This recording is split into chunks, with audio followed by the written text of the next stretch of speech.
everyone, welcome back to my channel. So today we'll be discussing one of the topic which really helps us in following all the best practices and helps us in maintainability of the code. And I'm talking about the workflow analyzer. So in the design tab, you can find this here, analyze file. So this is the workflow analyzer. And if you click on this button, you will find four of the options. The first one being analyze project. If you want to validate everything across your project. Second being validate file. So if you want to validate one of your file, like the current file, if I run the validate file on this particular file, the test file, so then this file would only be validated. Then we have validate project, which validates the entire project, all the XAML and workflow file across the project. And then we have the workflow analyzer settings. So if I just click on validate file, so this is just a dummy test file which I've created in which there are randoms assign, write line, if, and things like that, build data table and everything. And this over here, you can see it's an error as you are able to see it here. And this I've done it intentionally. And you must know that whenever there is an error, like you see this blue icon on which you can see and really check what is the validation error.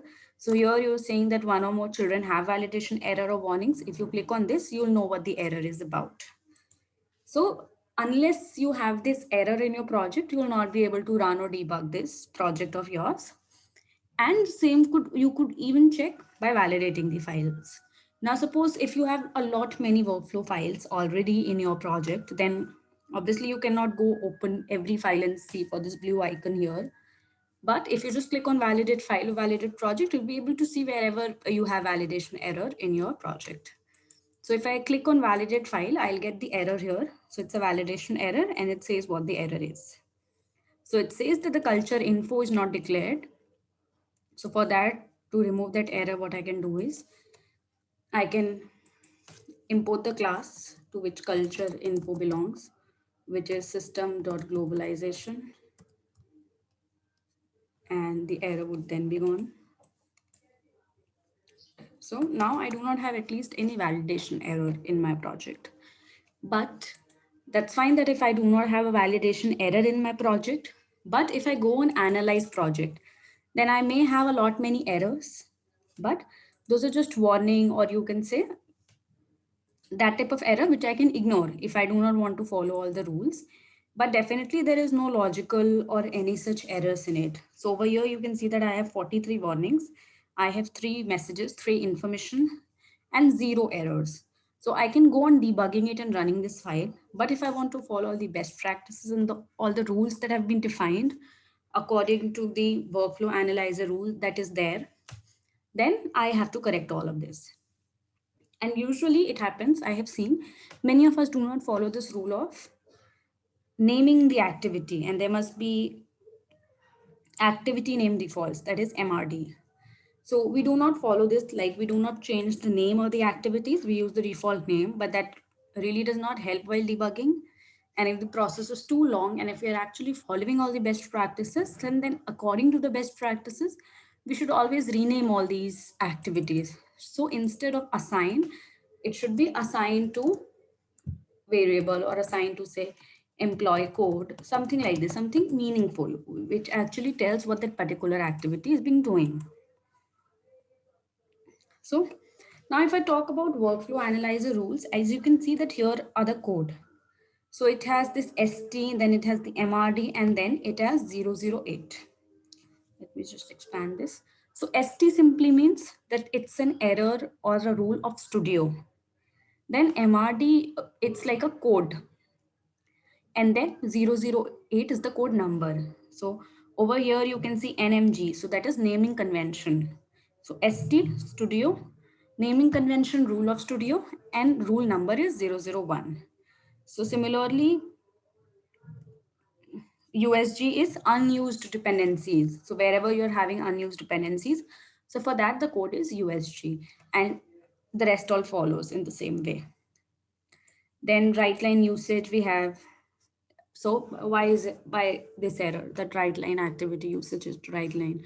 Because it's not recommended for you to have to be using WriteLine for debugging purpose. Always you can use, but before you go on publishing or before you go on testing it, it's not recommended that you use WriteLine activity. Instead, you can use log message, because whenever you're using WriteLine activity, that actually does not get written in the orchestrator logs on in your logs.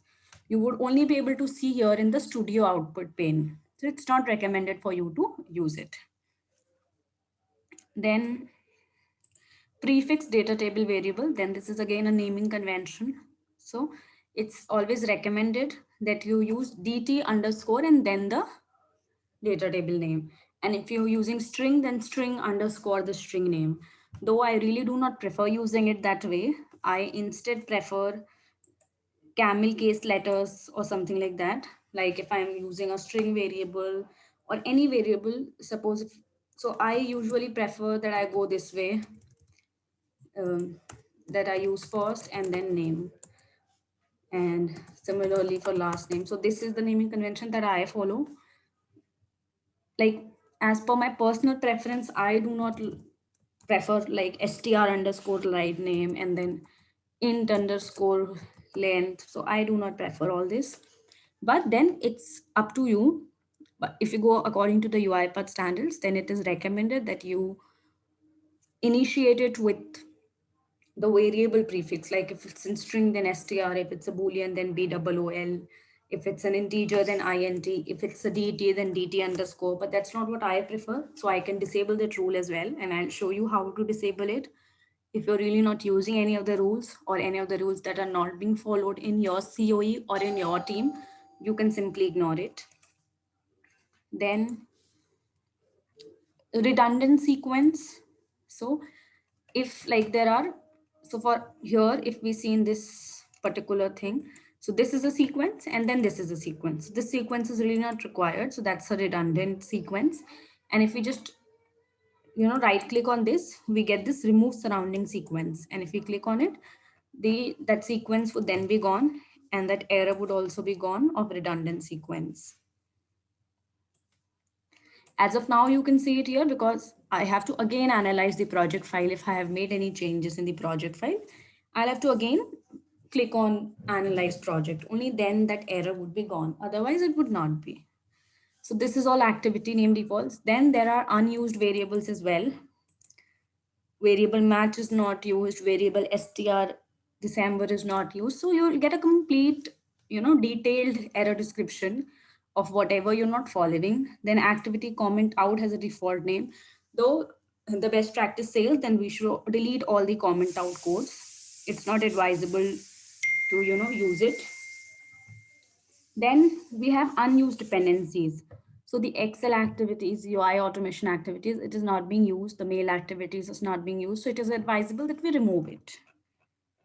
So this is what all information you can get from all these rules. Then coming on to, if we click here and if we go to workflow analyzer settings. So this is just the general settings of the project. We'll talk about it in a separate video maybe. And if we come here to workflow analyzer settings, first of all, we can filter them based on scope, based on activity. So if the rules are being applied at activity level or at workflow level or at project level. So similarly, we can filter it out with the scope, and then we can even filter out based on action, like the type of log it is. It is an error, then you have to fix it. If it's an info, then we can ignore it, or we can at least we are aware that there is a validation or a best practice is not being followed. If it's a warning, it is up to us if we want to take care. So as of now here we have 43 warnings. So if we really want to cater all of those, then we must fix it, and so are others. So you can even change it from here, the default action. Okay. And whenever you make any change, it is always advisable that you again go and validate your file. Okay. And if you're really making the change in the rules itself, then there is even an option to, reset it back to the previous version. So if you just click here, you have reset to default. And I'll show you how you can make the change in the rule itself. And if that does not fit your requirement, then you can even reset it back to the original settings. So if you do not want to use any particular rules, then you can just simply uncheck this box. Okay. So if main workflow exists, so that is also a type of rule, because then what would be your entry point? So here is also one more setting. If you go to project, if you do not have main and you want to be test as your entry point of the code or entry point of your project, then you have this set as main. So then this would be your main file. And if you do not have main in your project, and also you do not have any entry point to your project, then your project would not be published and you'll get an error that you do not have any entry point to your project. So from here, you can just check or uncheck any of the rules that you want to use or you want to ignore. Then variable length exceeded. This is also a project level rule and the default action is warning. So I think it's 20. You cannot exceed 20 characters while naming a variable. But if your project demands that you can have or you have to have more than 20 characters in your variable name, then you can simply uncheck this rule and click on OK, and you would not get that error. Okay. Now, if you want to, change any of the rules that are already there in your rules.config, so first thing is, where would you locate your rules.config? So it's here. So under users, then your username. So for me, it's user only, but for you, it could be anything. It's ABC, it's Anmol, or it's anything. So you have to click on your username, then app data, then local, then UiPath. And then under UiPath, you have this rules, and then you have this rules.config. I already have it opened here. So you can see all the rules. So this is the version. Then this is the rule ID. As I told you, it's studio. Then it's a naming convention rule, and this is the rule code. Is enabled. So now if you want to disable it, you can set it to false, that I do not want to use this rule. Then you can even play around the regex that is available here. So suppose you want your naming, variable naming, to be only done in lowercase letters and not in uppercase letters. Then you can just change the regex here. So in name, you can write here that you want it to be only A to Z, or you even can have integer in it and things like that. So you can define the rules, you can save it, and then you can refresh your studio. So these are all the rules. And if you want to really disable any rules, you can set it to false. Default is enabled. So by default, it is enabled, but if you want to disable it, you can set it to false. If you want to change the default error level, say suppose if the naming convention is not being followed, you want to be considered it as an error. So unless the user or unless the developer fixes it, that person would not be able to compile the code or to run the code. So that also you can do if you change the rules.config. And as I told you, if you want to reset it to the previous thing, like to the default, then also you have a means. You go to workflow analyzer thing, you right click on it and you say reset to default, and that'll be done.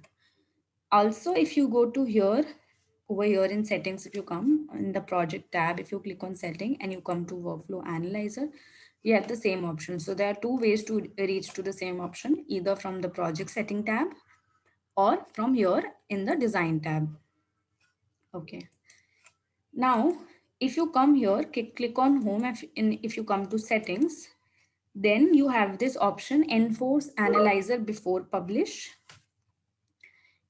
enforce analyzer before run, and analyze RPA XAML files only. So you even have this option. So I usually prefer enforce analyzer before publish, not before every run, because that becomes a bit irritating.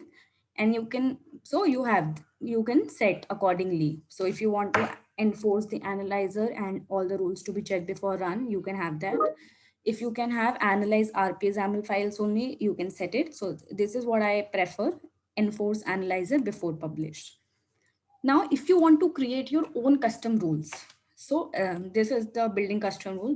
This is 1.5 hour video in which you'll be taught how to create your own custom rule with Visual Studio. I think 4.6.1 is the recommended version for creating the custom rules. Yeah, and you can create your own custom rule. You'll be taught how to name your rules while you're creating. How can you set the scope, and how can you set the actions, like whether it would be a warning or it would be an information. So you can watch this video. So it's, I think, on UiPath's channel itself. This 1.5 hour webinar has been given by TechGig. I can paste the link in the description box. And if you really want to create your own custom rule, which is specific to your team or to your COE, you can create it and enforce it. I'll paste down the link of this video in the description box below, so you can refer it. And it's recommended to have UiPath.api activities package while you're creating the rules. And yeah, see, this is the code I was telling you, for that variable length to be 20. So it has to be within 20 character length. But obviously you can customize this rule as well. And so this particular document also has all the information that you need to have for workflow analyzer settings. And it has obviously made it a lot much easier for us.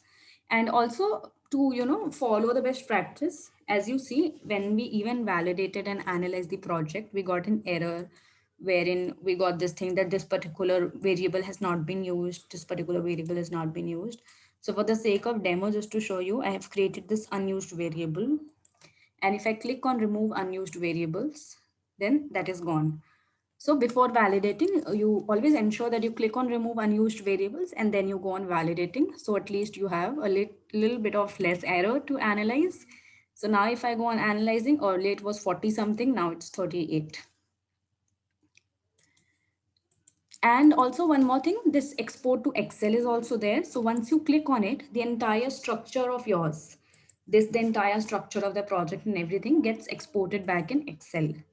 Though it if the Excel or your project is way too heavy and there are a lot of workflows and then a lot of invoking and everything, it becomes very difficult to actually refer this, all the variables and everything. Now over here you can see that there is the variable name and then also there is the variable type and this assign activity, then the right line is there, then what does if condition is being doing, if it's true then what, if it's false then what, everything you have.